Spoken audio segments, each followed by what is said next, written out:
Kupwara police ने आज फौज के साथ मुश्तरका कार्रवाई में बत्सिल सेक्टर में तलाशी कार्रवाई के दौरान एक बड़ी कामयाबी हासिल की।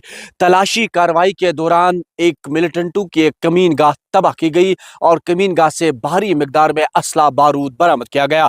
तफसीलात के मुताबिक कुपवाड़ा पुलिस को एक मुसद्दका इतला मिली थी कि इलाके में मिलिटेंटों ने भारी मिकदार में असला बारूद जमा किया है और किसी भी वक्त कोई भी बड़ी तकरीबी कार्रवाई अंजाम देने की ताक में है।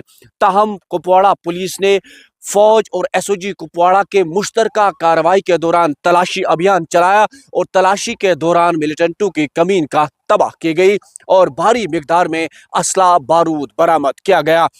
कुपवाड़ा पुलिस का कहना है कि अगर ये असला बारूद मिलिटेंटों तक पहुंच जाता तो वो एक बड़ी तकरीबी कार्रवाई अंजाम दे सकते थे। यानी कि कुपवाड़ा पुलिस ने फौज के साथ मुश्तरका कार्रवाई में एक बड़े हादसे को आज टाल दिया और कुपवाड़ा पुलिस ने इससे एक बड़ी कामयाबी से ताबीर किया। कमीन गाह तबाह होने के बाद फौज और पुलिस ने मुश्तरका तौर पर पूरे जंगलाती इलाके में तलाशी कार्रवाई शुरू की है। आखिरी इतलात मिलने तक तलाशी कार्रवाई जारी थी। नेटवर्क 18 के लिए लाइन ऑफ कंट्रोल से याह्या सुल्तान।